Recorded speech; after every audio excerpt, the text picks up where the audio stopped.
ahead, Don Pedro. I want to say, Mom, say I'm really sorry.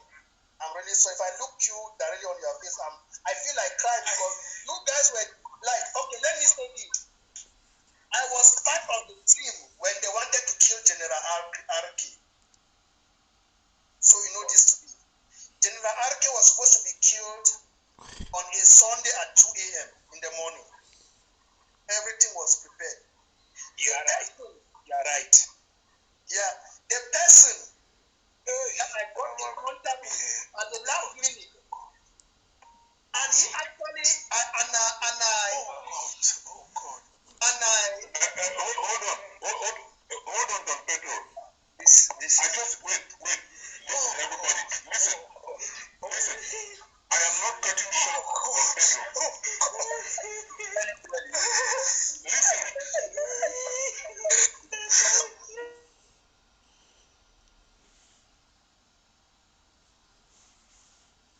I just want you to know that you can go on. I know you want to get your conscience clear. You don't know who is online. So please assume full responsibility for what you are saying. I just want to put you on notice. Go ahead. Then Momsi would respond after you. Go ahead, Don Pedro. They should mute themselves if they're not talking, please. Yeah, mute yourselves, please. I know it's very emotional, but Don Pedro, go on. We're listening. But remember that we don't know who else is recording or listening. Just take responsibility. Go on.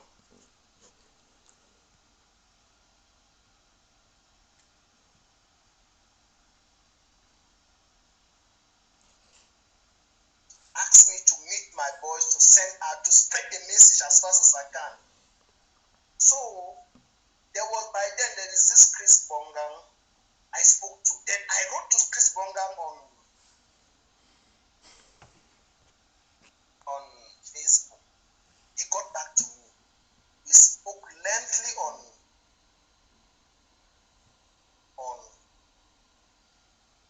Facebook. No, yeah. I called him. We spoke lengthily. But Chris Bonga never knew I was close associate of Sako by then.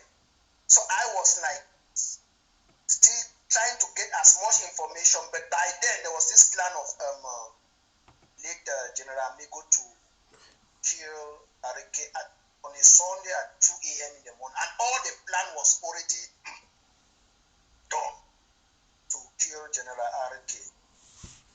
So I think I spoke with someone. I said because I was happy too because I believe by then what Sako told me that when Amigo comes in, then Amigo, the whole of Boyo will be under the interim government. That Arike is deviating out of the struggle, and we must do this to survive the struggle that he has been brought over. So because if that man starts to convince you, you will believe. So I immediately reach out to Steve Nelberg and contact other people of Blue and White Army, inform them that this is what we should be spreading now.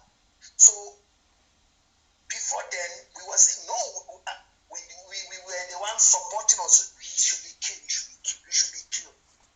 Then someone reached out to me and said, this man that this guy are planning to kill is everything that you guys are doing. No, the guy is here.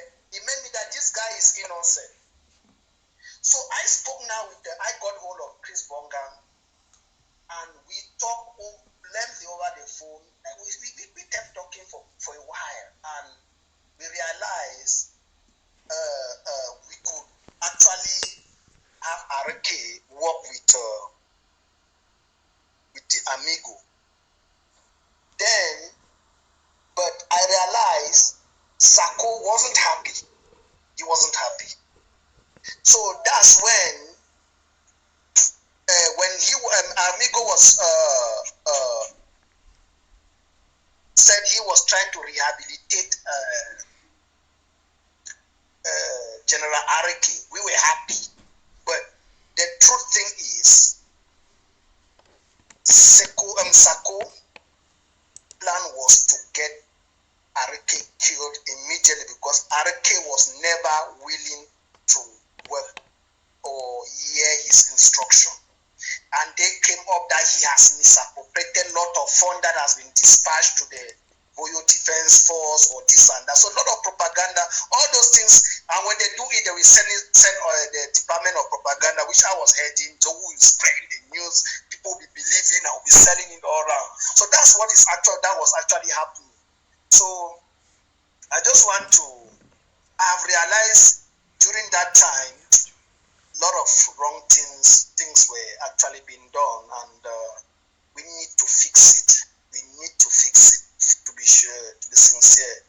A lot of wrong things has been done. This thing, that institution, was the worst thing that we thought of, which was not the right path to follow during a revolution. Truly speaking, we only govern after we have liberated the land, not before,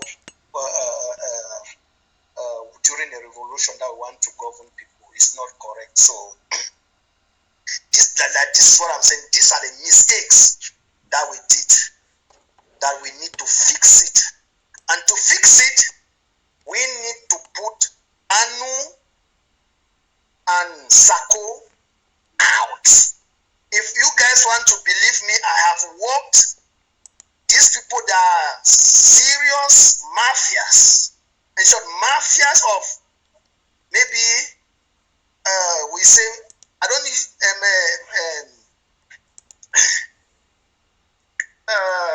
Eric Tato said coronavirus, COVID-19. I think Chris Anu and Sako, they are convict 21.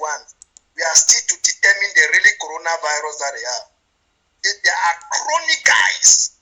You will never understand them, but they will pretend to you that they are for the revolution. But these guys, they are seriously amassing themselves with wealth and gather as much that they want. They know they don't want to take us anywhere. If you give them $5, they will take. You give them 20,000, they will take. They take anything. They don't care. The chaos that Sako created with me here, I have not joined my branch of Southern Cameroon here for the past 1.5 years since I left. Sako just missed. In short, I can't just say that much here, but the step that we are taking now is the best step. But anyone here thinking Sako or Anu is for this revolution, then think again. Then all of us, we are not ready. Sincerely speaking, all of us, we are not ready. Because the game that they played until today, I told Chris Anu that, what proof have you gotten that Sako is compromised? He said, go and say it, go and say it, go and say it. And when they realize that I was not believing, because I have actually done a lot of dirty things with them, they now decided to use Steve Nelberg, Ochimba or Nelson to take me out of the forum that I created. That was my making.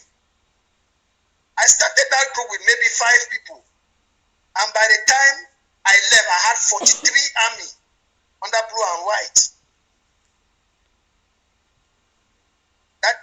And Sako was one of the admin people that I gave them admin right into that group. So Sako gave Ochimba Nelson admin right to take me out of all the fora that I actually created, because I was not sharing their vision or value anymore. So you see how the revolution is. And look, by the time that they took me off, that is maybe 1.5 years now, the revolution has been tilting down the scale every day as we. They don't care. They don't turn behind to see, hey, we were here 2 days ago. Where are we now? Where are we heading? They know the revolution is falling under their hand, but they don't give a damn. They don't give a damn. They know that they should be weighing the scale of the revolution every day to know where we were last year, where we are today, and where we are heading tomorrow.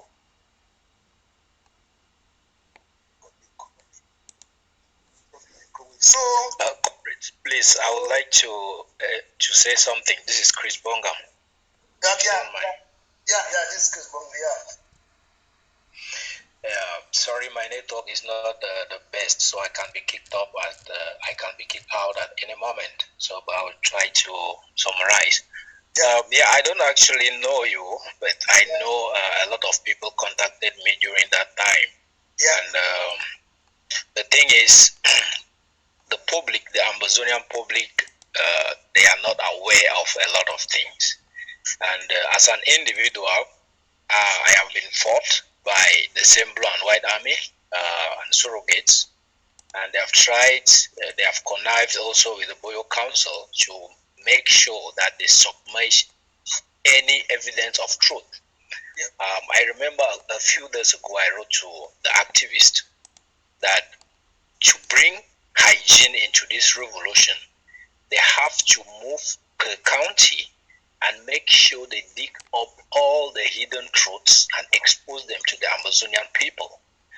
That is the only way we can move forward, because there are a lot of things that are being hidden and a lot of conspiracy theories that have been propagated. Now, coming back to the issue of Amigo and RK, I quite remember the day that I rescued RK. You are very right. You are very precise with the timing and everything. There is a call. I think I recorded that call. That was the time RK was to be killed. The gun was loaded.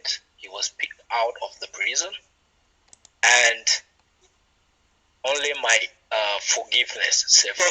One person at a time. Mr. Bongam, go ahead. Yeah. Okay. So what I am saying, I have the proofs, and they are there. If anybody needs them, I will give that person. It's a record that I've kept for all this while. I've not shared to anybody. It's there, and I spoke.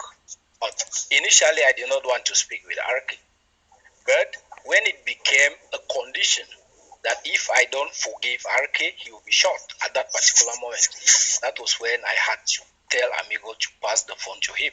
I spoke with him. It's a 23 minutes call. I spoke with him, and I had to plead Amigo to give RK the chance. Actually, RK was missed out in a couple of instances, not once, a couple of instances. And there was a time Sako called me. They called me on a joint call, and I told them that I had told Amigo to release RK, but the Boyo Council were the ones calling Amigo and pushing him not to release RK, because they had whatsoever they wanted to do. They were trying to vote RK out and try to vote Chris Bongam out and be in charge of everything. Can I come in? So no, not yet, please. Not yet, please. Let him speak. If you have any corrections, identify the areas where he lied and correct it. Can you manage narrative so that we don't create more confusion? If he has a confession to make, let him confess. Am I the one talking? Yes, go ahead. Yeah. So because at this moment, I'd already started exposing these issues of embezzlement in my trip to Boya. So that is when a lot of these Blue and White armies were also unleashed on me, and at that time, Sako also started calling commanders in Boyo and trying to instigate them against me and all those type of things. I think I will end here. My main concern was to add up to what Don Pedro said, because actually I didn't know that what happened that night was something that had been planned. Yeah, because I got it, and I believe that it was because of the audios that RK made that came out on social media at that on that day. I didn't know that it was something that was planned by people out there, and the Blue and White Army were aware as well. Okay, thank you very much, Mr. Chris Bongam. I think that even in as much as you have spoken, the House expects you to say what evil were you brought to perform, because there are two people who will be called up to also say something concerning what you're saying. This house is meant. This is like we have ourselves of everything that has. I almost broke down when I heard the things that I heard. Before I left Cameroon, in my neighborhood, they came in and slaughtered young men. I mean, everybody, young men who had done nothing. They just killed them like that, and then their bodies and disposed of them in the dustbin. When I hear these kind of things, it tells me that our people have been dying for nothing. So please, what is it that you did that you think was wrong and that you want to ask the people of Southern Cameroon for forgiveness? No. For me, actually, we had issues in Boyo. We had issues within the ranks of our army.